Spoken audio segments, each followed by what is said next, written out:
This is Revelation Response, a podcast where we talk about who God is, what He's done in our lives, and how we can't help but respond in worship. We want these episodes to be an encouragement, wherever you are in your faith journey, to pay attention to what God is saying to you and to consider how you might respond. Now, here's my conversation with Brian Yakaboski. Hey, well, welcome back to the podcast. I'm Nate Souza, and I've got a good friend today with us on the show. So Brian, some call you Boski, Yakaboski. So tell us about who you are, what you do at the church and everything. Yeah, you can break that last name up any way you want to. Call me Yak, call me Boski. Yeah. Brian Yakaboski, Associate Worship Pastor, Franklin Campus. Been with y'all about 3 years and thankful to be a part of writing songs and be a part of leading the team here. Yeah, that's cool. So I'm mostly up at our Brentwood campus, and then you're down at the Franklin campus. And divide and conquer. You know, I've been meaning to ask you, I might as well ask you on the podcast. I'd like to come play a little bit more at the Franklin campus, and so we're just making it official. We have a family that asks for you by name. Is that? Yeah. Really? Wow. Yeah. Well, there you go. So now there's multiple people. I love the vibe y'all have at the Franklin campus, and just such an intimate space for worship and all that stuff. And so it's really cool to be a part. And we've got a worship night coming up next month here. So let's go. let's go. Well, awesome. Thanks for taking some time to chat about. Today we're talking about "On the Altar," which is a song we did. What was that? 2020? So a couple years ago, and part of a 6-song kind of release that we did over a couple months. And I think it was the only song that was solo written on there, which, it's just interesting to, sometimes there's 3, 4, many writers on a song, and sometimes it just hits you, and you bring it to the team. And I remember when that song came in, it was like, yeah, that's something I can hear people singing. I want people to connect with, and it was sort of different for us. So that's awesome. Yeah, before we get into the song, I'm just curious to hear a little bit more about your story. You didn't just wake up one day and were like a great worship leader and songwriter. So take me back to how you got started in music, why you were even interested in it, maybe to begin with. Yeah, the solo writing thing is actually funny that you brought that up, because starting off, that was the only way to write. Yeah. in the small town of Shahola, Pennsylvania. Okay. You can imagine there were not a ton of co-writers available to write worship songs for the church I grew up in. I found folks over the years. You get to be a part of, you start playing music, you find a way. You find a way to pile some kids in a garage and start playing, and you find folks at church to write with. But in the beginning, I remember just feeling like there was a real opportunity for self-expression in getting to write, getting to play acoustic guitar and find my voice. And I think it's, if you grew up in a town where maybe you kind of get to collaborate a lot more from the get-go, maybe that's all in the beginning. But for me, in the beginning, was just trying to figure it out. And I'm thankful. I'm thankful for the early years that kind of formed that maybe that individual voice, and just the ability to kind of make something out of nothing.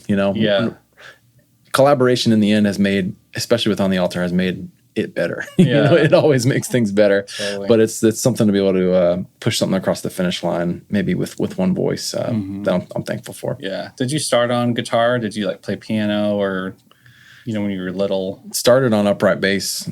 Oh, really? 3rd grade, they wheeled out all the orchestra instruments. The elementary school was getting ready to get the orchestra going. And, of course, I looked at the violins, the cellos, the upright bass. I said, I want the big one. Oh, yeah. Give me that one on the end there. I made my dad drove a Dodge Neon. And anytime we were driving around with that thing, man, the headstock was sticking out the window. You got the biggest instrument and the smallest car. Smallest car. That's a great combo. It was great. Okay, so you're playing upright bass. You get an acoustic at somewhere along the line. Yeah, that wasn't until 4th grade. Okay. I'll never forget it, man. Was it a gift or a... Yeah, it was a gift, kind of probably a Christmas gift or a birthday gift. Okay. That was I think from 3rd grade when I started doing music, the school, owned the bass, and I didn't even start renting it or paying for it. I just played it whenever I was at school or brought it home to practice with it. But then from there on out, it was almost like every Christmas and birthday was hey, I need an instrument. And thankfully my parents were gracious enough to kind of feed that need and kind of keep me interested and invested in learning more music. So. Yeah. So a lot of people get guitars and they learn 6 chords or whatever, and then that's it. So what made it different for you in terms of like, I'm going to try writing a song, or I'm going to play a whole, worship set, or like, how did you get into that part of it? Yeah, I think we were at a church where we felt like we needed to figure out, like, especially among like the younger in the youth group, we were like, we need someone to help us get through these songs. That was like Open the Eyes of My Heart, like kind of I Could Sing Your Love Forever. Okay. Those songs had yet to kind of find their way into our church, but at youth group we were like, man, this is what we want to sing. So I remember kind of just fishing for those chords, and I don't think I'd formally learned them, but when you got the lyric chord sheet, you're like, all right, I can play that one. What is that one? And you start fishing for it, and you're so like, okay, that one's, enough from the music theory to say like, okay, that one's a whole step up from this one. Right. Is it the same shape? Can I leave that string open? No. Yeah. How do I fix it? Like, wow, that's rough. But you kind of found that's like my first steps toward finding my way through into new chords and just kind of pulling it all together. Okay. Yeah. Do you remember the first time you like led worship for a church service or a youth group service or anything like that?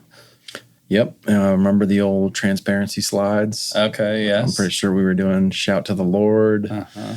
We were doing Open the Eyes of My Heart. And it was like a special Sunday night thing. Like it was like a thing. Like the church was like, hey, we got to feel this out. We got to let these kids do their thing. Yeah. and then it never happened again. It was one of those kinds of deals. They gave you one night and that was it. But man, I was actually playing, bass for that. And the worship pastor's son was playing acoustic and singing, and like even though it didn't take, we could all feel the energy and the value in like our church singing a new song and God starting something new in our church. And over the years, like they've, it's grown and grown, and they've kept pace with the times a little more. But man, I'll never forget that. That was a cool way to bring that gift to the body. Yeah. So then you're coming through high school, and then when you start looking at college, are you thinking, I want to do music full time? I want to be a worship leader or artist? Like, what was your kind of trajectory, I guess? There was a season where like we went through I went through 5 youth pastors my 4 years in high school. Oh, wow. So there was just a lot of back and forth of like, I kind of like had this feeling of like, is doing music in church like really a viable thing? Like I remember just as a, when you're a teenager, when something doesn't feel super stable, you can kind of superimpose your own instability over it and just feel like, hey, I'm not doing that. I'm not trying to carry that. So coming to Belmont and getting ready to go to college, I remember just being in the space of like, I'm going to be an artist. I'm going to sing anywhere and everywhere else, because it was like, maybe that'll be, just kind of something that makes more sense and feels a little bit, maybe that's supposed to be more just kind of up in the air. Yeah. Okay. But so it's sort of intentionally at that point saying, I'm going to separate a little bit from worship leading and want to write songs just as an artist and put them out. Okay. Did you have music out at that point? Like, did you have songs that were like, you could find them somewhere, or? Yeah. I mean, I know you got some like CDs in your garage. Well, better than that, there was the MySpace. There were the songs that made it onto MySpace. Okay. And that was just the way that like I sent people to music for like a long time. Gotcha. In high school. Like that was the way things got around. And then of course there were the friends that listened to it on MySpace, and then like, remember AOL Instant Messenger? Oh yeah. You'd see like somebody put up an away message and it was like one of your lyrics, and you were just like, oh my gosh. I'm pretty sure I've made it. Just walking away from my giant desktop computer feeling like I had been on, Billboard Top 100. Just like, what in the world? Dude, that is amazing. So at that point, so you've already written, you've got music out there, you're finding that sort of footing for getting music, at least to your friends and all that stuff. So you get to Belmont here in Nashville, which is cool. How did you start? Like, what did you do when you jumped into songwriting and all that? There was actually, Belmont was the choice because there was a contemporary program, a commercial music program, and you started with classical though. So there were 2 years of continued classical music, singing classical music, arias, German, French, Italian, none of which I can remember or pull off to any degree. You don't use those on the day-to-day basis. Not even for the warm-ups anymore. It just never really comes back into play. But I just remember like kind of being blown away by the community of people that like had built something similar but better. In my mind, just kind of feeling like coming from different corners of the earth, like just, there were different sounds coming from everywhere. Different that self-expression was really interesting to get to know. I think everybody in my dorm had their own thing going, their own music going, and like it didn't feel competitive. It felt really inviting, and it felt more like, oh wow, like that was always something that like deciding to come to school for music felt like a little bit of like a leap of faith. Just like, is this really is anybody else doing this? Nobody else I don't know if you felt this way, but like nobody else in my town was looking to do that. Like that was a foreign thing. Yeah. But then coming down here, it was like, oh wow, like this works for people. Like, and everybody else is pretty happy doing it. So like, I'm gonna keep doing it. You found like more of your tribe, basically. Yeah. That was the feeling, was just like, all right, well they're better than me, but they're doing it. Yeah. Like we can keep it going. So that's a good feeling. Yeah, that's cool. And so you met Krista there, your wife, at Belmont. So was she also doing the same thing with music, or like how did you all like meet? We ended up singing together in the same jazz vocal ensemble. Oh, the eyes meet. Yep. Eyes meet across the room. Yeah. Jazz hands a flailing. And it was like, man, she's got good harmonies. Oh yeah. Lots of good harmonies.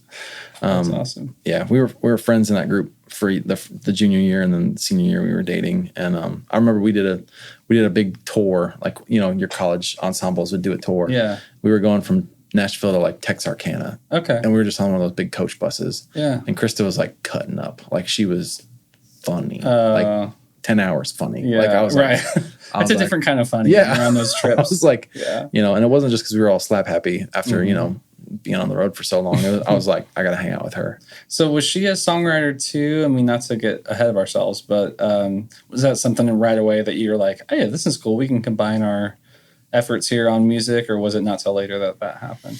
She is a songwriter, and she was a songwriter. She actually they do a Christian music showcase. She did our senior year, 2010, showcasing her own songs and her own artistry, and it was awesome. And I couldn't be there because I was playing bass for Carl.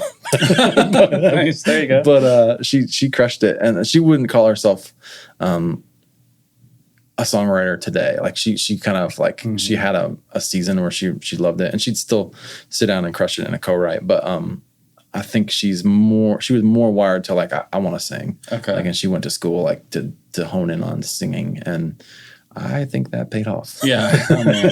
She's got such a fantastic voice, man. Every time I hear her sing, it's just one of those like natural voices where it's just so effortless. It doesn't seem like she's trying hard, but it just comes out, and it's humbling to listen to. Yeah. It's humbling to have been singing with her for 10 years. Yeah. Because right. you kind of line yourself up next to that, and people used to walk up and say, like, I really love your voice. Like, and I was standing right there the whole time. I was just like, oh, thanks. Hello. And they'd always throw me a bone and be like, and your talking was great. Right. Great speaking. You're good. Thank you for what you shared. That's so funny. Like a little pat on the back. So you guys together make up For the Fatherless. And so Timeline, was that first, or was like leading worship first? Like, how did that all work after you guys got, I guess, married and graduated and all the stuff? Yeah, I rededicated my life to the Lord my sophomore year of college. Okay. And God started kind of breaking open a lot of opportunities for me to first just like serve on worship teams again, and like just soften my heart to being a part of music in the church again over the course of really like the next 3 years, I think, of college. Like that, I just kind of found more and more opportunities to be a part of worship, to be a part of church music, and it, even getting pulled along to play bass for different worship leaders, like kind of in the wings, watching them shepherd and lead people into God's presence, and kind of like just the heart that they had for wanting everybody not just to kind of enjoy good music, but like meet God in a song, in a service, was something that I think I realized, even though I was kind of still working through just like whatever disappointment or whatever I felt like was lacking in my experience, kind of growing up trying to do music in youth group, like there was something profoundly more purposeful in what that is than maybe what I was trying to do my freshman year, where it's just kind of like, it was really just trying to hang my own shingle. Like, hey, I'm an artist. It's all about me. Come sing along to a song about me. Yeah. That's a weird, like that got to be a weird thing to really think about, for myself. And I don't know, so I kind of never looked back. Like I'm thankful to be singing songs about God. And that's a little bit of a 180 from, like, you know, we were saying, even from your upbringing to say like, I trust, you know, the church again, or I want to get back into leading worship. You know, that's that little turn back to it was really great. Okay. So I know a little bit about your story going up to Buffalo. Was that directly out of, I think there was something here at Fellowship that you did, right? Like the residency or some... Krista did the residency, yeah. She did it, okay. We both applied. Okay. Krista made it. Interesting. Little chip on the shoulder. No, Yep. You know, I'm not bitter. Right. I'm okay. Okay. She did it and had that experience. And I had the chance to volunteer here probably 2011. Gotcha. 2012, getting to know everybody leading worship here at the time. And would have still been playing if I hadn't kind of seen enough standing in the wings, watching them do their thing to actually feel like I should do it. And then the phone rings and I'm in a Willowbrook Baptist Church down in Huntsville asked me to come lead at one of their venues. Okay. And so that was like my first chance to actually like kind of get behind a guitar and like consistently lead people. As a job, like they're saying you're hired to come. They're like, hey, we need to come do this. Did you live here when you did that? We lived in Franklin. We had, it was before Krista and I got married.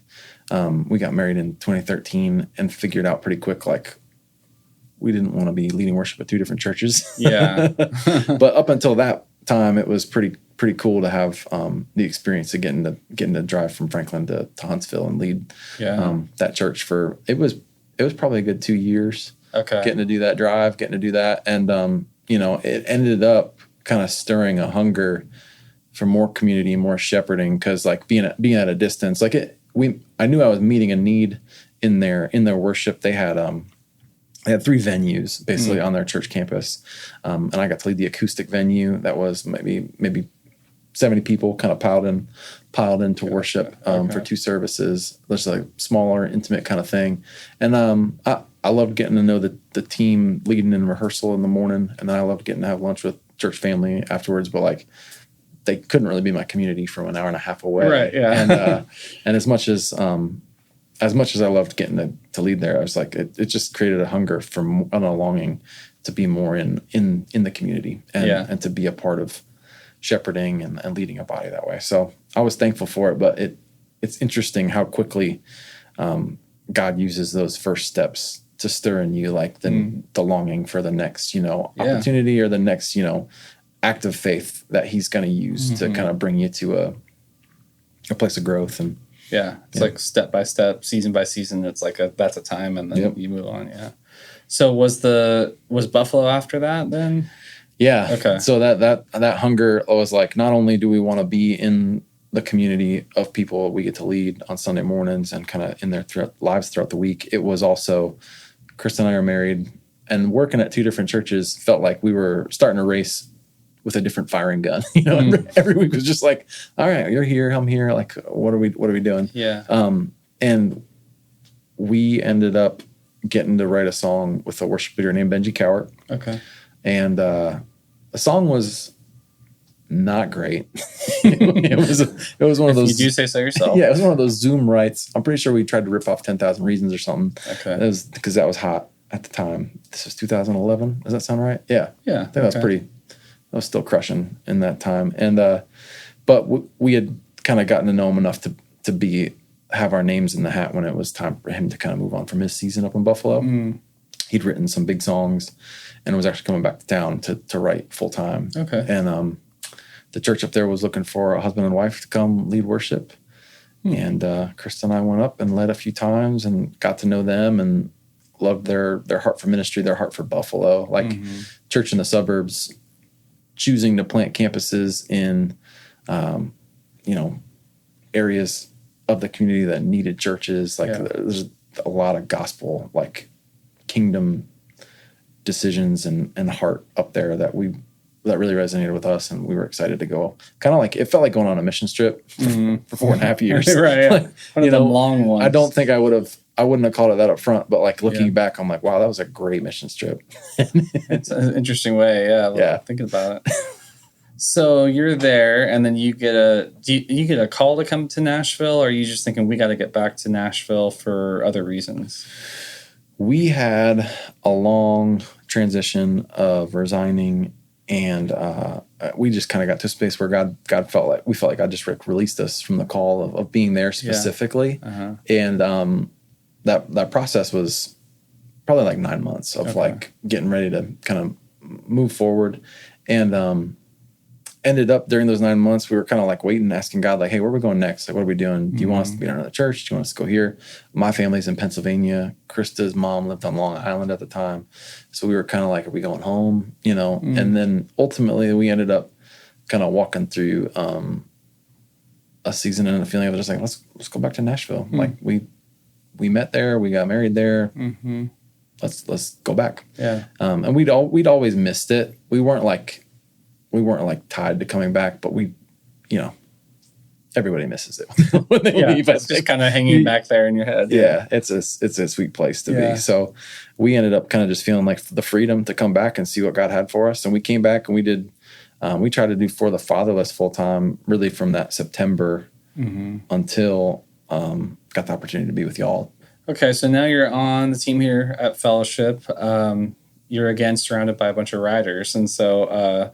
We've written some, and you've written with Carl and Lindsay and Luke and Mandy. And so we got into the season writing for, I guess, the EP, like looking for songs for that. Yeah. So maybe let's jump into On the Altar, solo written. And so maybe talk a little bit about that process. Like, are you always writing, or is it like you think you get a lyric and you grab a guitar? Like, what was it? Maybe for this song, like, do you remember what that was like for that? For this song... So I don't know that I'm always writing, but like I'm always like kind of like hanging on to like a songwriter will call it like their hook book. I don't know. Okay. I don't know if you do that, but like you I think I get what that means. Yeah, you like if you hear something in a conversation, you're like, I want to write about that. It's like a title or like just kind of like a hook of a chorus. You kind of like have a big running notepad or whatever. Yeah. So this was in the hook book. On the Altar was from a conversation we had with a missionary to Brazil named Tom Turley. We were staying with him in Virginia on a trip from Nashville to visit Krista's mom on Long Island. And he was unpacking like 20 years of ministry in Brazil. Like we joked about Buffalo being a mission trip for us. Yeah. This guy and his wife had lived a 20-year ministry in Brazil, seen people come to know the Lord, built a community, and they were getting ready to like buy a house and just be like, we were born in America, but we're Brazilian, basically just like completely be there. And God said no. Like God said, like, you're going to go home. You're going to go home. And we ended up knowing them from our season in Buffalo together with them. And I mean, when he unpacked that, when he said, like, when he took a step away from like just this kind of like, I'm here, I'm going to be in Brazil for a long time. When he ended up like following the Lord in obedience to say like, okay, like maybe we're going back to the States. He just used this phrase. He said like, it's all on the altar.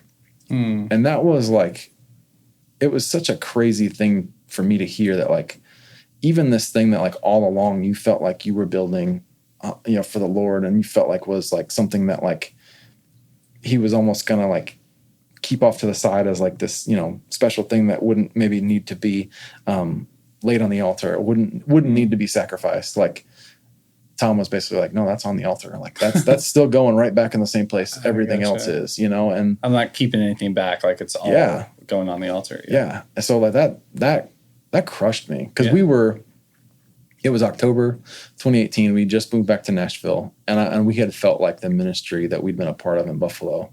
Like I needed to hear like just the phrase, like you put that on the altar, like that was a beautiful season.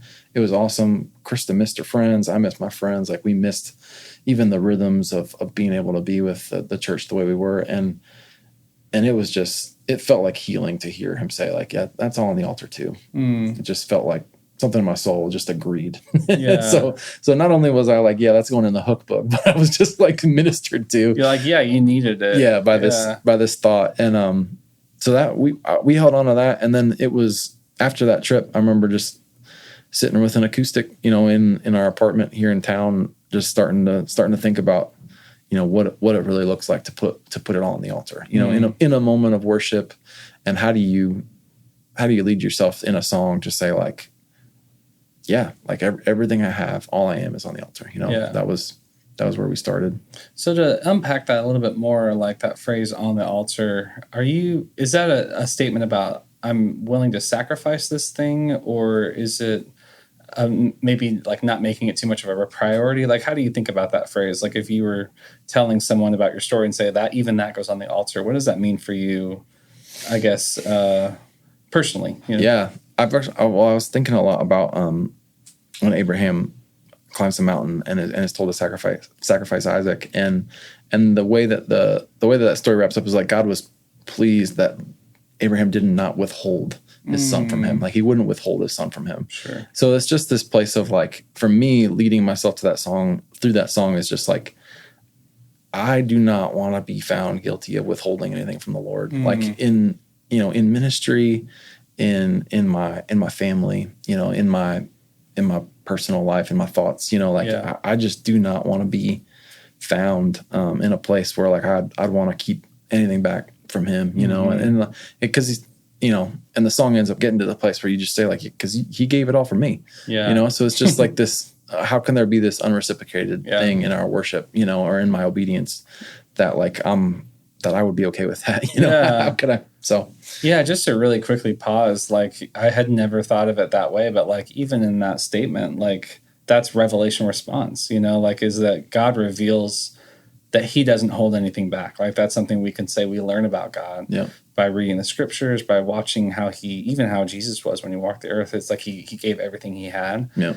And so our response can be to model that, like to do the same thing. And so that's what part of the beauty of like when I get to sing the song in church, whatever I am thinking about, that list could be very, very long, and that goes on the altar, and that goes on the altar, and that, so like that's such a great. I love songs that allow people to connect whatever they're going through, sort of in a general way, and put it onto one song, and it's not the same for the person next to me or me, but they're thinking about something privately that they're able to. But we're all together worshiping God. So this chorus, maybe just like talk through a little bit about it. To pour it out for the Father, to pour it out on the Son. That seems like there's some deep theology behind that, and Jesus as a sacrifice. How does that resonate with you? What does that mean? I just think the Spirit testifies, to the Son, to the glory of God the Father. Like we join the Spirit in acknowledging the glory of Jesus, and that glorifies the Father. That's just kind of where I was trying to come from, is just like it's not that it's just Trinitarian. It's actually that like in that Trinitarian like relationship, there's this movement, this relationship, this kind of like flowing spirit of like honor in the Trinity. And like when you worship, you join that, you add that, and the Spirit within you agrees, yes, Jesus is worthy. And then in acknowledging that, you are blessing your Heavenly Father that like, gave you the breath to say those words. It's all just kind of like spiraling. You need all of it. Yeah. I sometimes, when I get to that part of the song, will picture Jesus on the cross. Like, and I've always thought it was such a humbling concept of him taking on all the sin of the world at once, and just how crushing that would be, I guess, on an emotional level for Jesus to know.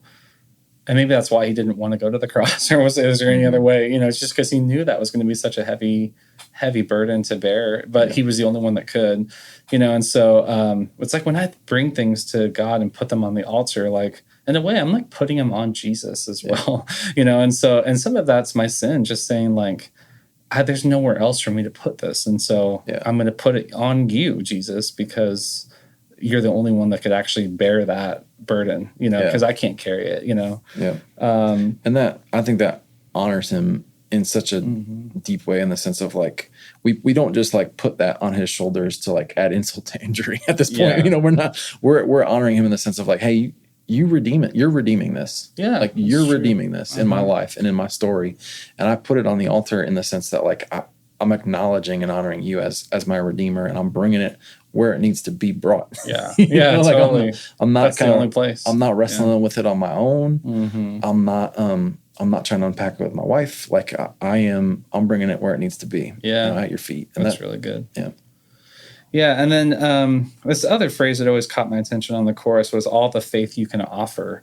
That's such an honest statement to go right in the middle of a corporate worship song. You know, it's when I first read it, I was like, yeah, I guess there's not much more I can bring than what I have, you know, but it's this statement of when I say that I bring everything I am, you know, to God, sometimes it's a very little, you know, like whatever I have that day or whatever I've gone through that week. It's, you know, I think about the woman that brought the coin, you know, it's like, it wasn't much monetarily, but it was a lot to her, you know? Yeah. And so, just, I mean, everything I can muster up, I'm bringing that all, and I'm not leaving anything behind. And that's, you know, how it finishes. Don't hold back any longer. Put it all on the altar. So, yeah, that line, you know, comes from scripture, you know, without faith, it's impossible to please God. And just like, if we want God to be pleased in our worship, it needs to be faith-filled. It needs to be an act of faith. And I've been thinking about that, like for our team, and was even talking a few weeks ago, just in the sense of like when we did a new song, and like we were like rehearsing songs, and like, we were rehearsing the song with the band, and like the chairs were empty, and we were just like, it was just us in the room. But it struck me, it's like, man, this is an act of faith, because like I don't know who in our church has heard that song on K-Love or Wayfair. Like I don't know that they're gonna pick this up and sing it with me. Like those, even finding like ways in our experience as worshipers and those responsible for leading worship teams, is just like there's faith in that, you know, and even. And I think God is pleased by it. And, you know, and if you're feeling, I think when you get to a place where you get in your head feeling like you can just kind of go through the motions or do what you need to do to make people sing or make people respond, like you're missing something if you're not bringing faith as a part of it, you know. And I'm thankful for everything we do. I don't think I would be ever leading from piano or keys if I hadn't read that verse and just been like, Lord, please be pleased by the faith it takes me to sit at this keyboard and play in B flat, because man, I don't know. Thank you for highlighting that, because B flat is actually, any of those flat keys are. That's when I'm looking for the transpose button. I played it untransposed, and I accidentally, like my hand got moved up to I hit like a setting on the keyboard in rehearsal and like changed my whole sound. I had an organ patch on. It was a mess. But, you know, by faith, exactly. I didn't make that mistake. Right. But not always holy things. You know, sometimes they're. I can't play piano. That's amazing. So I'm looking through these verses too, and you know, we bring our gifts into His presence. We stand before the throne of grace, our hearts undone in holy reverence. We hear a gentle whisper say, that really puts you in a place, doesn't it? Like paints a picture of being in front of God, you know, and is maybe, I don't know if there's a bunch behind that, you know, that verse of saying like, you know, I love the gentle whisper, you know, that kind of puts me it reminds me of the tone of which God might invite us into this, putting things on the altar. Yeah. It's not shaming or harsh in any way. It's just loving. Yeah. You know, I don't know if there's more for you on that verse. Yeah. I hope that line speaks to this feeling of like the Spirit is starting our worship, you know, like the Spirit is starting it. We don't have to manufacture anything. We don't have to like start scrambling or looking for, you know, a way to address God, you know, lovingly or adoringly. Like the Spirit is just whispering like, yes, like this is where you belong. Yes, this is what you're meant to do. You know, he's worthy. You know, that's kind of what that line meant. And I think like there's always the blessing of being in God's presence is knowing God's presence, you know, so that even that scene of like this, I'm bringing this gift into your presence because I'm going to hear you affirm and say like, this is where it belongs, you know.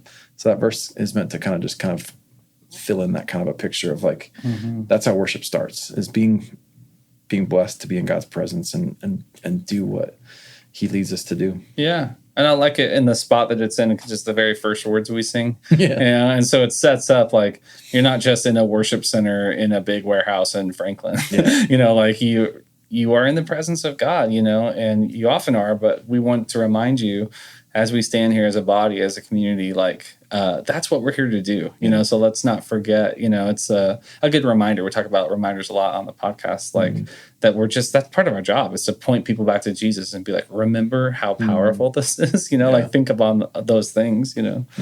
So the second verse, get into this after the chorus. This love and all-consuming fire has come to set our hearts ablaze. With all our lives now we desire to be a sacrifice of praise.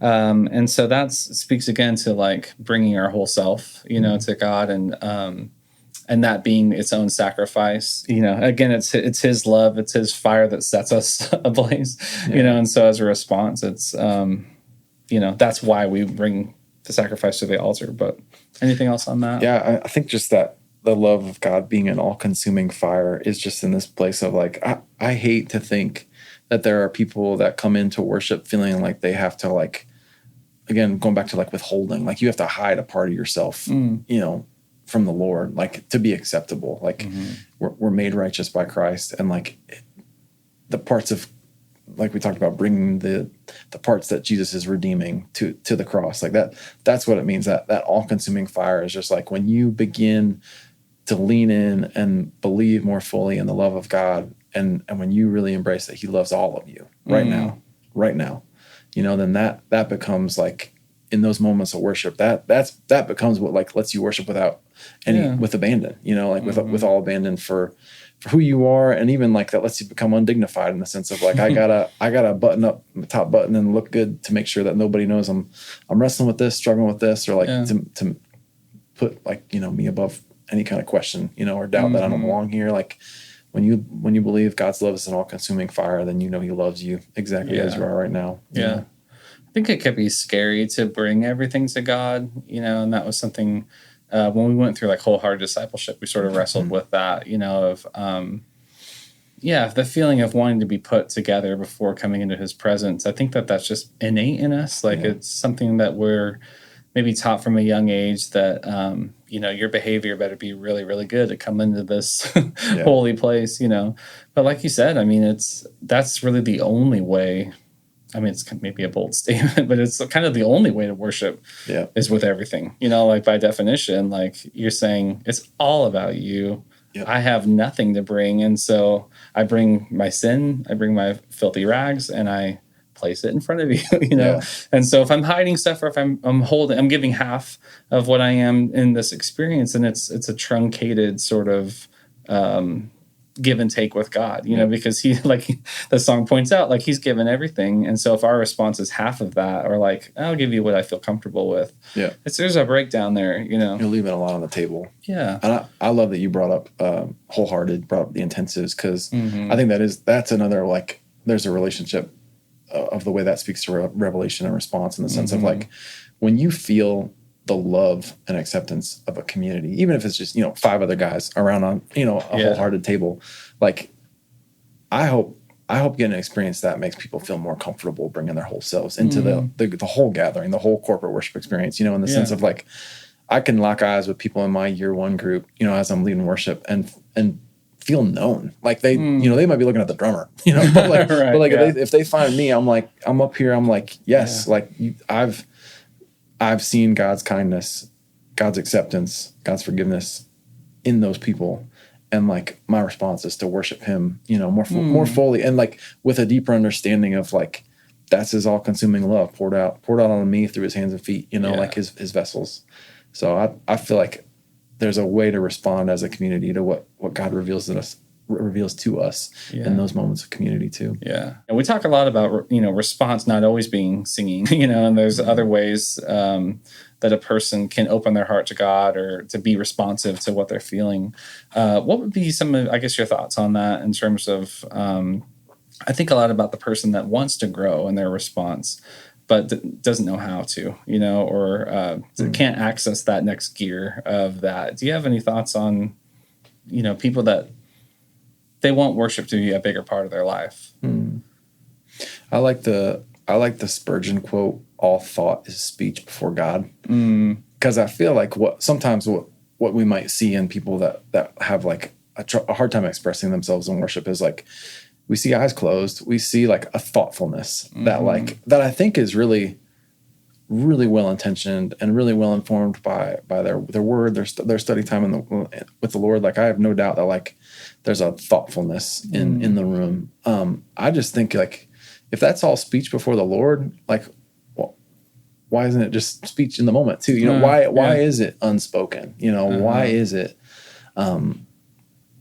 why would we not voice it, give it a voice, you know, in the room? Because I think there's something to be said, going back to even like leading by faith and worshiping by faith. It's like, how do I not know that like the people around me in the gathering don't need to hear me sing, you know, this truth over them? And maybe, like you said, like maybe it's not just like they're unfamiliar or uncomfortable expressing themselves in worship. Maybe they're moved, like they're moved into like the like silence is laid on them, you know, and like they need somebody else to sing their songs, you know, and kind of speak truth and kind of prophesy over their life because they're in it, you know. Yeah.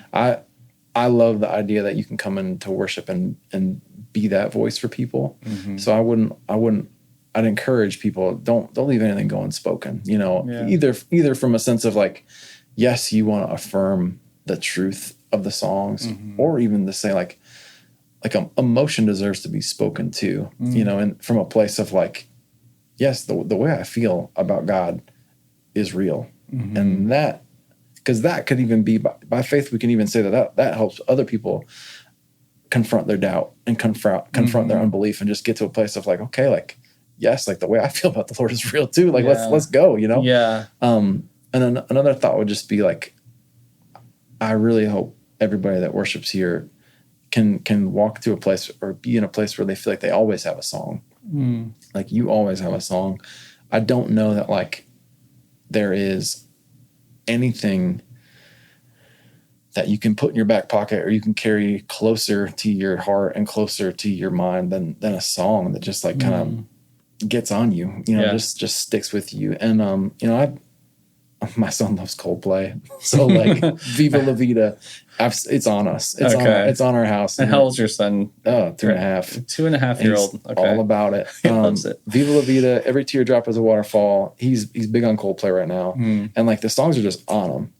And I love when I can take one of those Coldplay songs out and replace it with the worship song. Sure, like, I'm like, Lord, yes, let's do this. Right. Let's kind of swap these out a little bit because he loves it. But like, and just to be in a place of like saying like, when I'm in the car and I had a long day and I'm heading home, like what do you do? We put on worship songs, you know, and like we know we need it, you know. And I think as a worship pastor, I'd love for everybody in our body and everybody I lead to always have a song. When you get bad news at the doctor, when something happens in a relationship in your life, like I really hope, you know, I'm a phone call away, but what's right there is maybe a song that can kind of speak the truth and the word of God to your soul in that moment. Like, I want to believe that God will give us those songs as a body. Yeah, that's really good, man. Yeah, two things hit me when you were talking. One is the importance of private worship,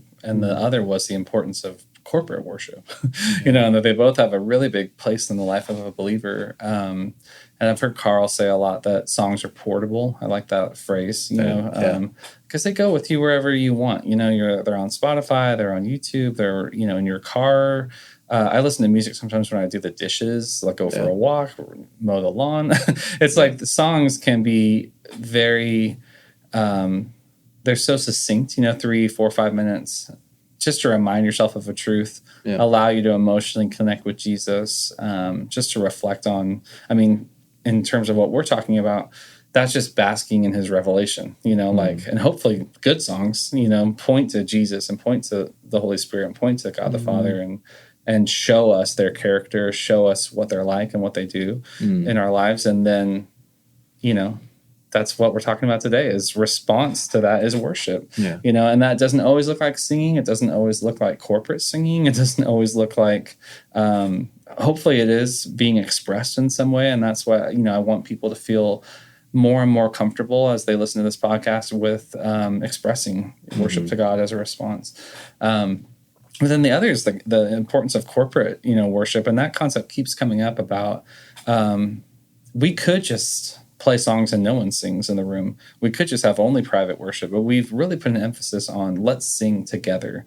Like let's hear each other sing. And I think a lot of it is reminding each other, like the witness of, a couple hundred people in one room singing the same truth and hearing the voices around me, whether they're good voices or not so good voices or whatever, if there is such thing, like if you're God, like it's just people pouring out their love to you, and so he hears it as beautiful, and so, it's just, those are some of my favorite moments when the whole room feels comfortable just to say, let's go for this. Let's lock arms and we're going for it together, because I know that's such a testimony to each other, but it's also such a moment of just honest praise to God.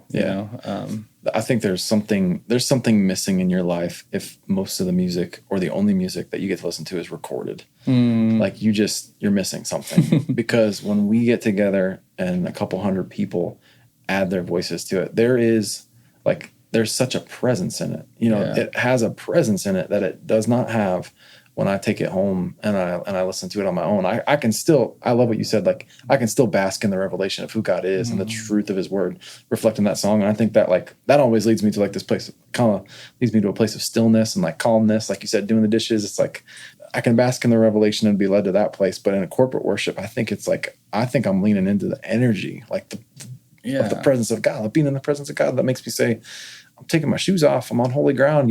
There's a presence in this right now that I don't know if that helps kind of unpack the difference you were kind of leading us to think about between the two. But it's like a song serves both purposes, totally, sets us up for both experiences. Yeah, that's awesome. So another thing I think about too with revelation response is getting it out of the theoretical world into the day-to-day, So again, I just wonder if there's anything you could talk about recently in your life that you feel God's been revealing to him, to you about who he is, even things that he's done in your life that you can point to and say, we talked about look what the Lord has done, in a previous episode, and just that noticing, where God shows up in your life. And then the kind of the second part of that is your response, to what you have felt like you heard from God or the Holy Spirit speaking to you about certain things. I just wonder if you could talk a little bit about that. I think something I've been feeling more and trying to find words for between me and the Lord is just this feeling of what it means to be cared for and by God, and what it means. Why do I love a clean cut lawn? Okay. Why do I love putting a fresh coat of paint on my house, or why do I love changing my brakes? I don't know if this is masculine stuff, but I love walking away feeling like my family, everything God's given to me is cared for. There's something in me that just there's a resonance in it. And I just think I've kind of come to feel like there's some holiness in the mundane of those things that I want to acknowledge that I'm cared for in that way. If I enjoy caring for God's creation that way, that reveals something to me about how much God really revels in caring for us. Yeah.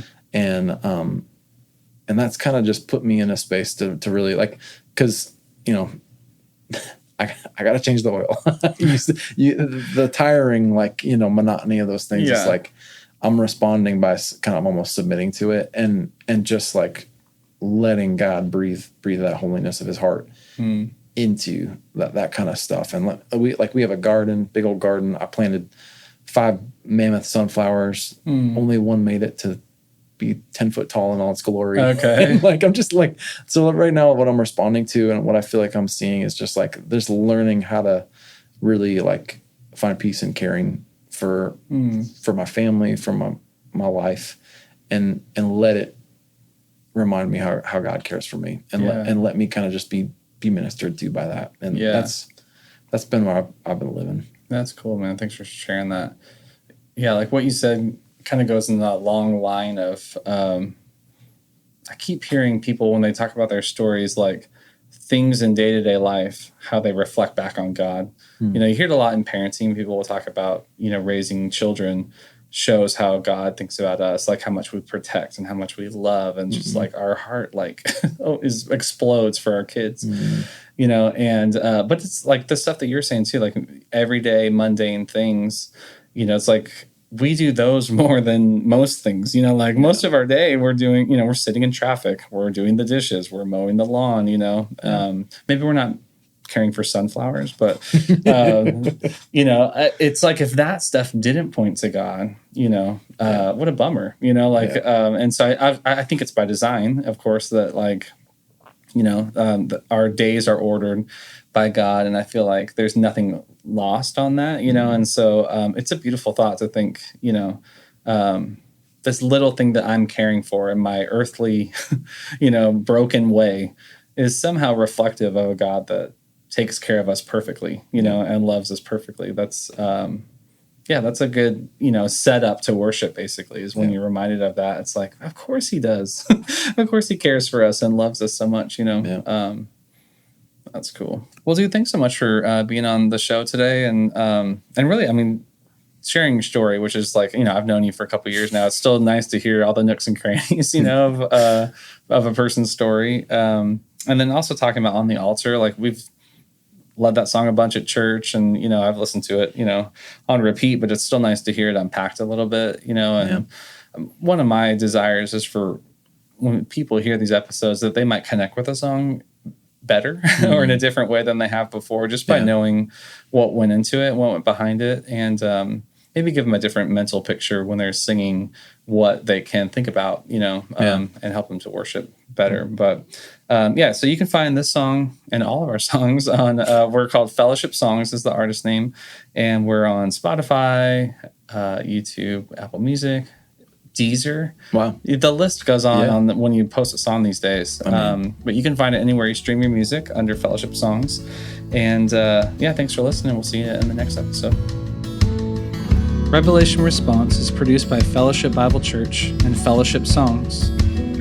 You can check us out online at fellowshipbiblechurch.org or by searching Fellowship Songs wherever you stream your music. Also, please leave us a like and give us a follow to hear more episodes like this. Thanks for listening.